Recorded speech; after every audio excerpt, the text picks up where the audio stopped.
나성환의 시사야.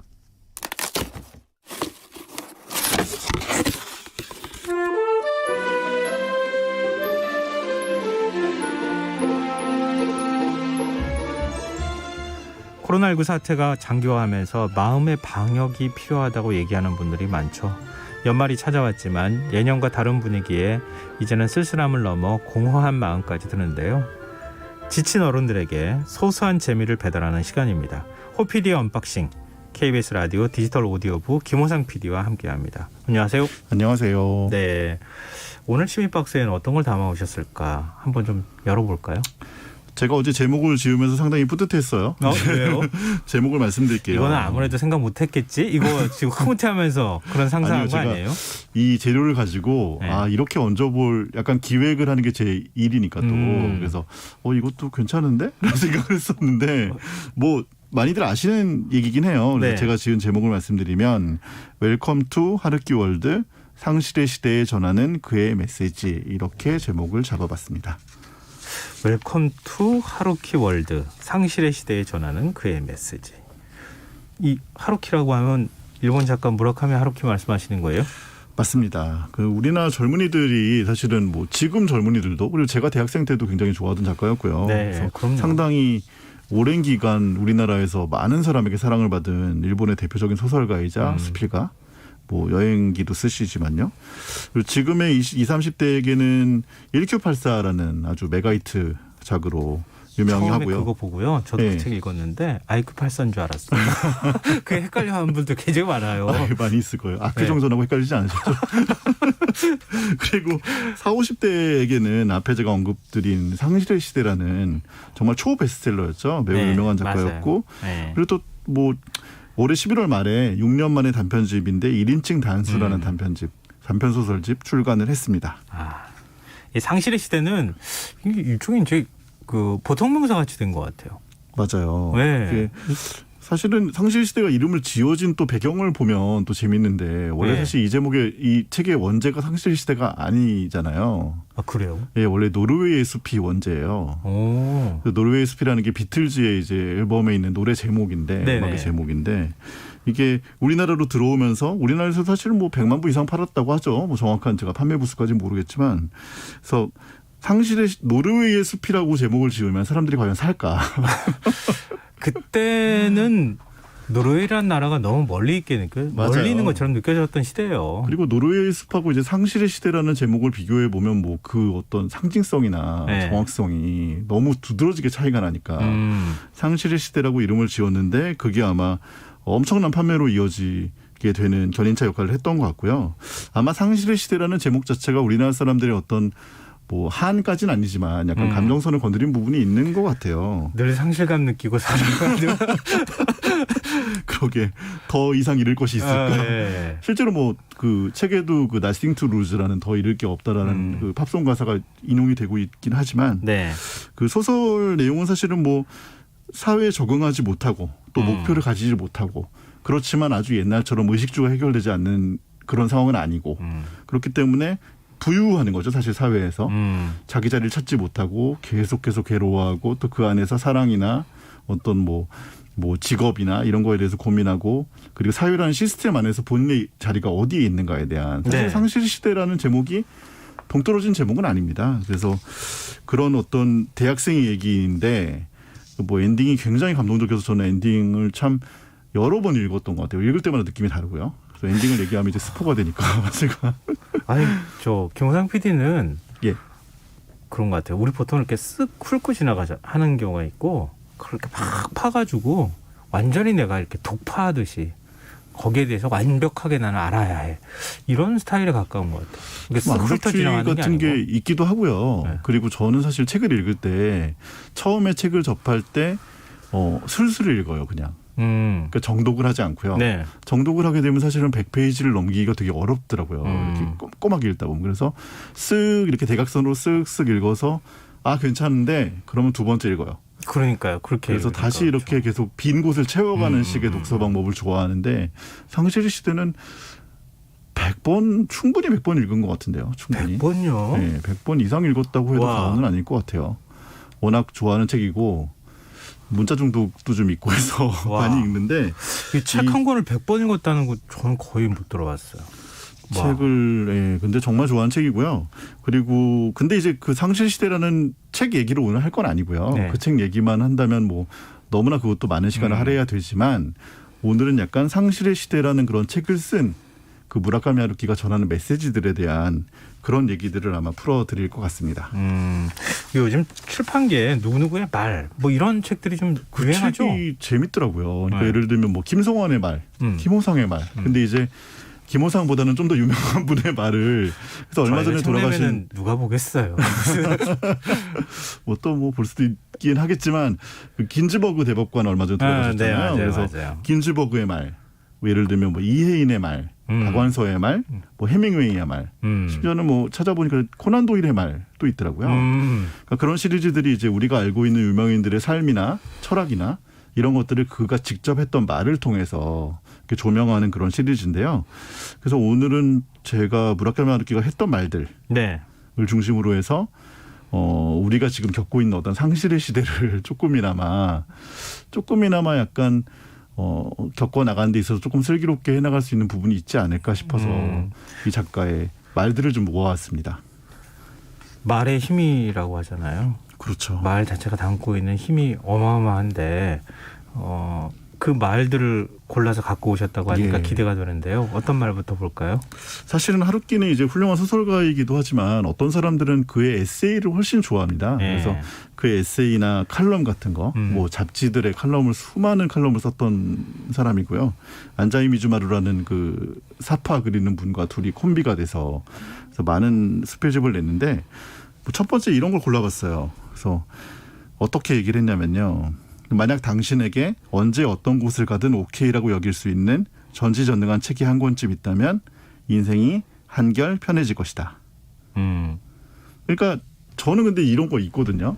그러니까 어느 여행을 가거나 출장을 가거나 네. 혹시 어디 다른 곳을 갈 때 꼭 그 책을 챙겨요. 가방에. 똑같은 책을. 똑같은 책을. 한 10년 동안 같은 책을 챙긴 것 같아요. 그래요. 그래서 저는 평상시에 잘 안 읽었던 제일 무겁고 안 읽혔던 책을 들고 가는데 가서도 안 읽으시지 않나요? 가서 악착같이 읽고 와요. 독하신 분이시네요. 저는 왜냐면요. 이제 여행이나 출장길을 가면 어쨌든 간에 그 곳이 낯설잖아요. 네. 그리고 사실 뭐 그 낯선 걸 즐길 수 있지만 실제로 불안해지거나 고독해질 수 있는 부분이 있는데 그럴 때 내가 뭔가 의지가 될 수 있고 항상 내 곁에 있는 어떤 그런 것들이 있으면 굉장히 편안해지는 마음의 어떤 그 안식을 얻을 수 있는 부분이 있더라고요. 그래서 그걸 제가 그러네요. 생각을 해보니까 네. 이게 비단 책만의 문제가 아니고 내가 힘들거나 어려울 때 저는 요즘에 이제 그런 얘기를 여러 번 했는데 내 옆에 이렇게 버튼이 쭉 있는 거예요. 그래서 1번 버튼을 누르면 행복해져요. 2번 버튼을 누르면 조금 약간 센티멘탈해지는 이제 그런 식의 어떤 자기만의 버튼들이 존재한다면 예. 그러면은 사실은 어렵고 힘든 일들이 굉장히 많지만 내가 가진 나만의 버튼 뭐 여행 갈 때 가져가는 책도 그런 거겠죠 사실은. 그래서 이거는 확실히 행복해진다 이렇게 하면 확실히 기분이 좋아진다. 이런 것들을 얼마나 가지고 있는지 한번 너무 고민해 좋은 보시면 괜찮을 것 표현이고 같아요. 진짜 그렇게 해야 되겠다는 생각이 막 들어요. 지금 말씀하시니까. 진심이시죠? 청취자 이규창님이요. 역시 이규창님. PD계의 배순탁 작가십니다. 역시 KBS의 호밍웨이십니다. 아 진짜 큰일이네요. 다운로드하고 싶은 목소리. 이걸 지금 따로따로 하나씩 보내주셨어요. 아시는 분이에요? 예. 아니 근데 아셔도 괜찮고요. 진짜 저 감동받고 있는데 많은 분들한테 정말 좋은 살아가는 팁인 것 같아요. 예, 자기만의 그래서 버튼을 몇 개 자기만의 갖고 있어라. 버튼들 그리고 네. 왜냐하면 이제 비행기에서도 탈출 버튼도 있고 다 있잖아요 사실은. 네. 비상 버튼도 있고 내가 네. 뭔가 스튜어디스를 부르는 버튼도 있고 그런 것도 있어야 될 것 같고 또 이제 다른 말을 한번 제가 골라봤는데요. 이것도 저는 되게 감동적이었어요. 이제 무라카미 하루키는 기본적으로 마라톤 뛰는 사람이거든요. 지금은 아니겠지만 지금은 좀 노령이시기 때문에 마라톤 완주를 계속 오래 하셨던 분인데 이렇게 얘기하셨어요. 계속 달려야 하는 이유는 아주 조금밖에 없지만 달리는 것을 그만둘 이유라면 대형 트럭 가득히 있다. 우리에게 가능한 것은 그 아주 적은 이유를 하나하나 소중하게 단련하는 일뿐이다. 시간이 날 때마다 부지런히 빈틈없이 단련하는 것이 중요하다라고 했는데 예. 해야 하는 이유는 굉장히 적고 하기 싫은 이유는 너무 많죠. 핑계도 네, 많고. 맞아요. 근데 이제 정말 소중한 거는 해야 되는 이유인 걸 깨닫게 하는 말인 것 같고요. 실제로 무라카미 하루키는 그런 삶을 실천해서 살아온 분이고요. 실제로 계속해서 본인이 문장을 쓰고 또 쓰고 다시 고치고 사실은 본인이 천재라고 생각하는 사람은 아니기 때문에 본인이 계속 단련된 삶을 살아왔고요. 뭐 김현수 작가가 달리기 그쵸? 좋아하잖아요. 네. 일산 호수 맨날 뛴다 이런 거. 그래서 그걸 모아서 스펠집 냈던 것도 제가 기억이 나는데. 읽고 달리고 쓴다인가? 뭐 아무튼 그 세 가지로 네. 해서 스펠집 냈었죠. 김현수 그러니까 작가도. 그 거기서 나오지만 네. 작가의 인생이 굉장히 좋을 것 같고 매일 놀 것 같지만 정말 자기를 갈고 닦으면 계속 생각하고 의자에 앉아서 계속 뭔가를 끄적여야 되고 그런 거잖아요. 예, 그러면서 또 이런 말도 했더라고요. 작가적인 말이죠. 뭐 문장이란 양적으로 많이 쓰면 확실히 좋아진다. 하지만 자신 속에 고든 방향 감각이 없는 한 그 능숙함은 재주로 끝나고 만다.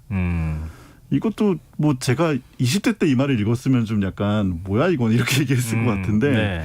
제 지금 입장에서 약간 조금이나마 조금 더 세상을 살고 나서 보니까 아 이게 정말 내가 기획의도 혹은 방향 감각 네. 그리고 내가 생각하는 가치관의 오름 그런 것들이 단단하지 않으면 진짜 정말 재주로 끝나겠구나라는 생각이 들더라고요. 그래서 이런 것들이 굉장히 감명 깊었고 아까 제가 말씀드린 것 중에 그 달리기에 대한 얘기가 또 하나 있는데요. 네.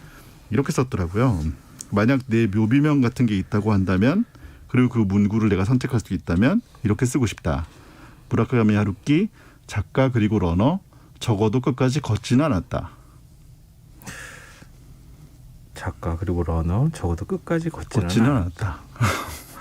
너무 철학적인데요. 적어도 끝까지 걷지는 않았다는 말 멋있지 않나요? 근데 되게 끝까지 적어도 끝까지 걷지는 않았다. 그 포즈가 필요할 것 같죠, 약간.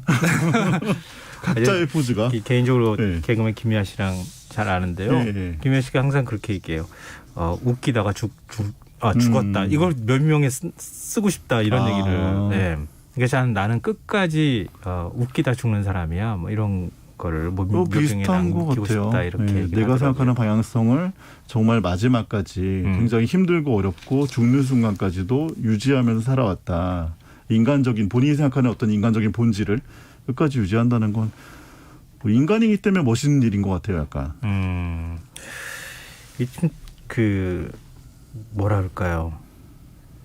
한 번쯤 생각하게 만드는 말들, 그러니까 말 한마디를 좀 머릿속에 우리가 그 잊지 않고 기억할 수 있는 말들을 갖고 있다고 하는 건 어마어마한 자산인 것 같아요. 굉장하고요. 그리고 사실은 그런 것들이 이 사람의 인생을 계속해서 보여주는 것도 있지만 우리가 사실은 어떤 말을 사실은 그게 저는 어떤 말이나 목소리의 힘이라고 생각하는데 비주얼이라는 거는 사실은 기본적으로 프레임을 만들어서 우리에게 아 여기에 이런 집이 있어요. 이렇게 예쁜 집이고 이건 빨간 벽돌이 있고 이런 걸 보여주잖아요. 네. 근데 말은 사실은 다 각자의 입장에서 그렇죠. 그 말을 다시 한번 곱씹고 자기의 상상 안에서 세계관을 만들어갈 수 있는 거기 때문에 그래서 아까 말씀드린 그런 말 시리즈 유명한 사람들이 했던 여러 가지 말들 그리고 그 말에 어떤 의미를 담았는가에 대해서는 각자의 몫이 될 수 있을 것 같아서 되게 멋진 일인 것 같아요, 사실은. 맞습니다. 예, 네. 그나 그녀의 인생에 우리가 단편을 조금이라도 맛볼 수 있는 그런 좋은 일인 것 같습니다. 또 어떤 말 있을까요? 이것도 저는 요즘 와서 굉장히 많이 느끼는 말인데요. 네. 뭐 진정으로 가치가 있는 것은 때로는 효율이 나쁜 행위를 통해서만이 획득할 수 있는 것이다. 비록 공허한 행위가 있었다고 해도 그것이 결코 어리석은 행위는 아니다. 우리 진짜 효율성 효율성이잖아요, 사실은. 네. 세상이 그냥 다 효율성으로만 네. 얘기하는데 효율성으로 할 수 없는 일들이 정말 많거든요. 정말 많고요. 그리고 효율성이 없었다고 그 일이 나쁘거나 의미가 없는 일은 절대 아닌데도 불구하고 네. 되게 재밌는 게 얼마 전에 제가 읽은 말 중에도 그런 게 있었어요. 그러니까 우리나라 사람들은 약간 우상향적인 목표를 향해서 모두 다 뛰고 있다. 그 다양성이나 이런 것들이 그래서 모두 다 저거를 보면서 이렇게 아 저렇게 돼야지, 저 집을 사야지, 저 차를 타야지, 저 동네에 살아야지, 저 대학에 가야지. 그게 또 우리나라를 이렇게 선진국으로 올려놓은 어떤 계기이기도 하죠. 물론 모티브이기도 한데 네. 사실은 이 정도 우리가 어느 정도에 올라왔을 때 이제 여러 가지 바라봐야 될 내 인생의 방향들은 또 각자 생각해야 될 부분들이 많이 있다고 생각이 되고요. 그리고 이건 좀 약간 문학적 감성적인 얘기인데요. 네. 이것도 되게 뭐 때로는 인생이란 커피 한 잔이 가져다주는 따스함의 문제라고 리처드 브로티건의 작품 어딘가에 쓰여 있다. 커피를 다룬 글 중에서는 나는 이 문장이 제일 만족스럽다. 커피 한 잔이 가져오는 따뜻함의 문제일 수 있죠, 인생이 사실. 그냥 야식으로 먹는 컵라면의 어떤 그 기분이 나에게 있어서 어떤 인생의 중요한 모멘텀일 수 있고, 네. 그리고 정말 너무 힘들 때 하는 뭐 반신욕 하나가 네. 내 인생에서 어떤 큰 즐거움을 가져오는 걸 수도 있고, 사실은 뭐 생각하기 나름이라는 말은 너무 좀 구태의연한 말이긴 하지만 사실상 그게 작동하는 것 같아요, 약간씩. 게으를 수 있는 권리 뭐 이런 얘기도 하잖아요. 맞아요. 예. 왜 게으르면 안 되지? 좀 게으르게 살 수도 있잖아. 근데 우리는 항상 뭔가 바쁘게 움직여야 돼. 뭐 이런 것에 대해서도 한번 생각해 볼 필요도 있을 것 같고. 예. 하나하나가 전부 다 생각할 수 있는, 또 생각해야만 하는 것들이라고 생각이 되는데요. 무라카미 하루키 어떤 부분이 제일 매력적인 것 같아요? 삶을 보면. 저는 사실은 이 사람의 어떤 삶에서도요, 반전주의로도 되게 유명하고 자신의 의견을 거침없이 표현하는 걸로도 많이 알려져 있는데, 뭐 원전 정책에 대한 반대 의견이나 뭐 생각구열도, 독도 같은 영토 분쟁에 대한 얘기도 비판적인 의견을 남기는 지식인의 역할도 꾸준히 하고 있는데요. 이런 얘기를 했더라고요. 안데르센 문학상을 받았는데, 네. 우리에게 맞게 아무리 역사를 다시 써도 결국에는 우리 자신을 다치게 할 뿐이다. 사실 이것도 많은 풍자와 많은 의미를 담고 그러네요. 있죠. 일본의 역사 교과서 왜곡이라든지. 일본 사람인데 사실 이 사람이. 그런데 이제 이런 생각의 기본에는요, 무라카미 하루키 작가가 사랑받는, 제가 생각할 때는 뭐 저는 문학평론가가 아니기 때문에 제 개인적인 감에는 꾸준히 전하고자 하는 것은 우리 사회를 이루는 개개인의 어떤 개별적인 감정들, 개별적인 행복들, 개별적인 가치들, 그런 것들을 모두 다 존중하는 그런 것의 중요성이라고 저는 생각해요. 그래서 상실 시대에도 계속 나오는 게 사회나 뭔가를 인위적으로 이루고자 하는 교조적이고 시스템적인 어떤 거대한 기구, 빅브라더 같은 거죠, 사실은. 네. 그리고 뭐 어떤 이념을 향해서 돌진하는 어떤 무조건적인 돌진들, 그런 것들을 굉장히 경계하는 얘기들을 계속했거든요. 그러면서 어떤 그 끊임없이 본인을 성찰하고 본인이 뛰고 본인이 도전하고, 그리고 개개인의 행복에 대한 어떤 강한 가치관과 신념을 가지고 움직이는 것들이 얼마나 중요한 것인가, 인간으로서. 그런 것들에 대한 그 이념적이고도 목적적인 얘기들을 끊임없이 하고 있다는 거. 이분이 46년생이신 걸로 제가 알고 있거든요. 그래서 이미 뭐 사실은 거의 80이 다 되신, 46년생이면 80까지는 아니죠. 200 몇 살이신데. 네네. 근데 지금 쓰는 책들도 여전히 그 흐름을 그렇죠, 계속 그렇죠. 유지하고 있다는 게 놀라운 것 같아요. 자신의 신념과 확신이라는 말은 달리 표현하면 다른 것에 대한 가치를 배척한다는 의미이기도 하거든요. 네. 그러니까 자기의 신념과 확신, 내 사고가 맞는지 아닌지 끊임없이 회의하고 의심하고 맞아요. 그러는 과정들이 굉장히 중요한데, 맞아요. 하루키가 바로 그런 걸 하고 있는 거 아닌가 생각이 되네요. 네. 근데 하루키 말 중에 제일 좋아하는 말 혹시 없어요? 최근 몇 년 동안에 사실은 저는 제일 크게 느끼는 건 사실 육체적인 문제거든요. 육체적인 약간 문제요? 나이가 들면서 확실히, 뭐 제가 굉장히 많이 들지는 않았지만 확실히 육체적으로 계속해서 내가 할 수 있는 일들이 안 되는 일들이 많더라고요. 되게. 왠지 그럴 나이가 됐어요. 그래서 몇 년 동안 제일 좋아하는 말이, 살아간다는 것은 지겨울 만큼 질질 끄는 장기전입니다. 게으름을 피우지 않고 육체를 잘 유지해 나가려는 노력 없이 의지만을 혹은 영혼만을 전형적으로 강고하게 유지한다는 것은 내가 보기엔 현실적으로 거의 불가능합니다. 라는 얘기를 했는데요. 네. 장기전이죠, 사실 산다는 게. 장기전이고 우리가 충분히 계획을 세워도 그 계획대로 되지 않는 경우가 너무 많고요.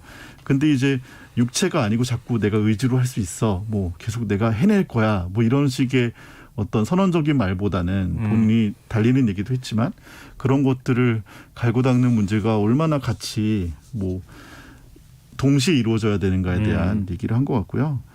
뭐 오늘 말씀드린 말들이 대부분 그렇지만, 이제 뭐 저는 제 느낌을 말씀드렸지만 청취자분들도 다 각자의 입장에서 각자의 느낌을 가지시면 너무 좋을 것 같아요.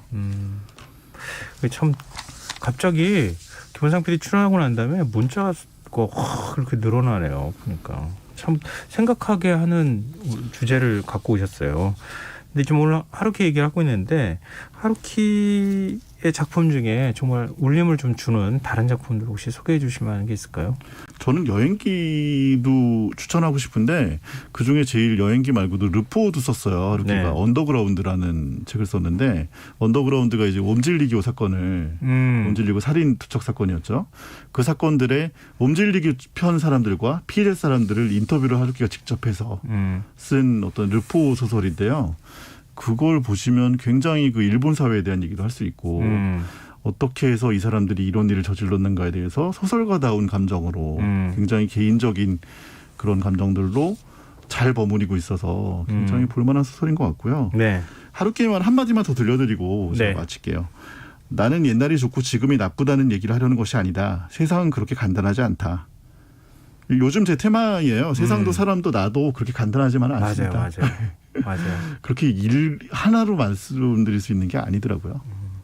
근데 마지막으로 노래를 하나 예. 준비해 오셨다고요? 왜냐하면 이제 상실 시대의 원제가 네. 비틀즈의 노르웨이 숲인데 오랜만에 한번 듣고 싶어서 제가 듣고 싶어서 한번 PD께 신청을 했습니다. 네. 그래서 같이 한번 들으면서 끝냈으면 좋겠습니다. 네, 알겠습니다. 지금까지 호피디 언박싱 KBS 라디오 디지털 오디오부 김호상 PD와 함께했습니다. 고맙습니다. 감사합니다. 오늘 선물 당첨되신 분들은 홈페이지 공지사항에서 확인하실 수 있습니다. 인증샷 이벤트로 마스크에 당첨되신 분들은 저희 홈페이지 선물방 게시판에 들어오셔서 성함과 연락처, 주소 비공개로 꼭 남겨주시고요. 김성환의 시사야 오늘 순서 모두 마치도록 하겠습니다. 편안한 밤 되십시오.